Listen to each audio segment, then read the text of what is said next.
La raison, c'est laquelle toute l'économie nationale est entre les mains des étrangers. Toute l'économie nationale est entre les mains des étrangers.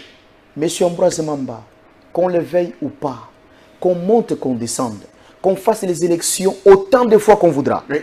À partir du moment où on ne changera pas cette donne, le social congolais ne s'améliorera jamais.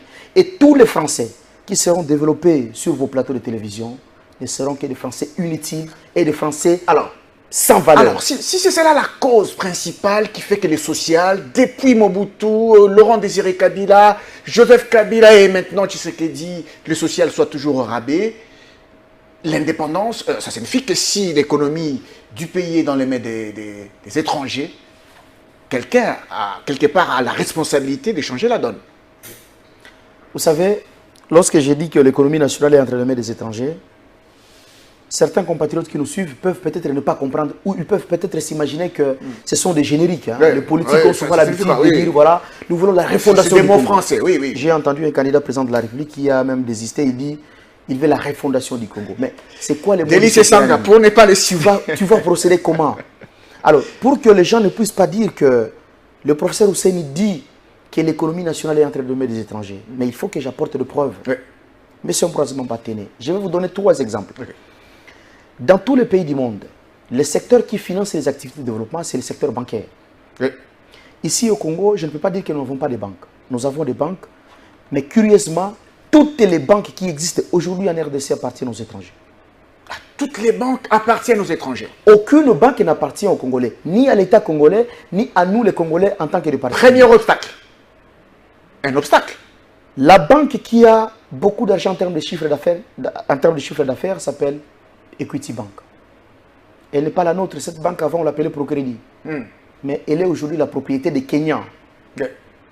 La deuxième banque, c'est la BCDC. Elle n'est pas une banque congolaise, même si elle a déjà fait plus de 100 ans au Congo.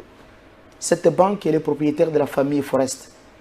La même famille qui est aussi propriétaire de la compagnie de construction qu'on appelle Malta Forest. La troisième banque s'appelle la Rao Bank. Elle n'est pas non plus congolaise.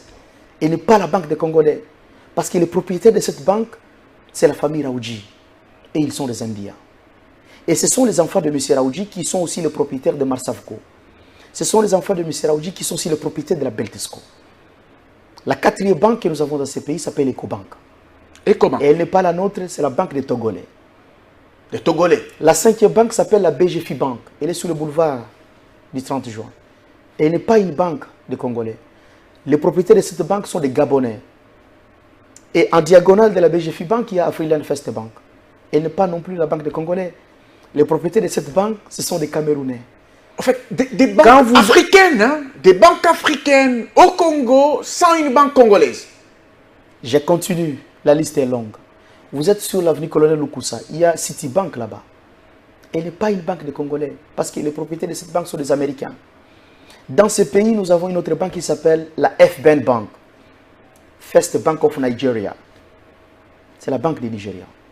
Dans ce pays, nous avons une banque qui s'appelle UBA. Le propriétaire de cette banque s'appelle M. Tony Elumelu. Il est nigérian. Dans ce pays, nous avons une banque qui s'appelle la BOA, Bank of Africa.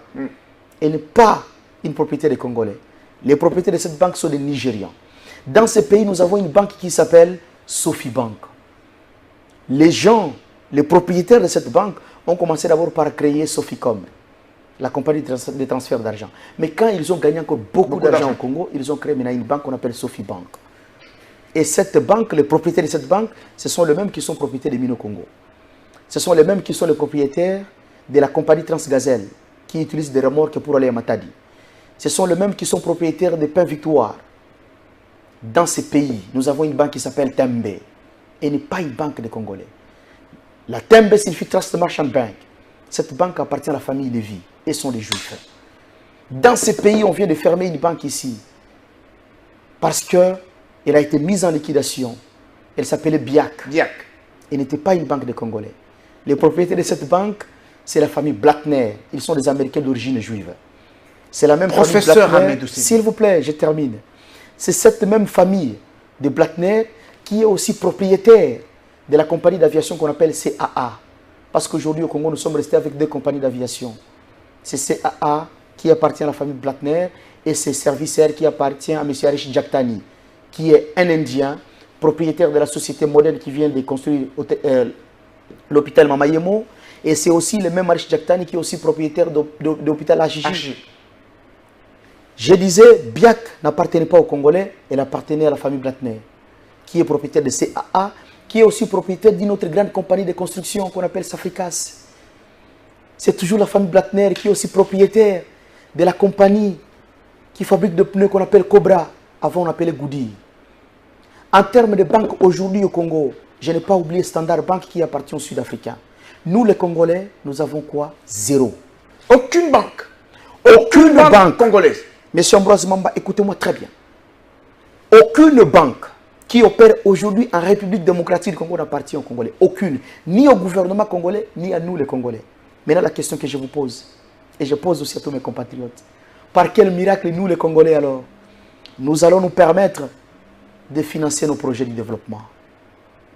Par quel miracle nous allons financer nos projets qui vont améliorer les sociales, M. Ambroise Mamba? Impossible. Impossible. Je peux vous donner un exemple simple. La Turquie est un pays que je connais mieux.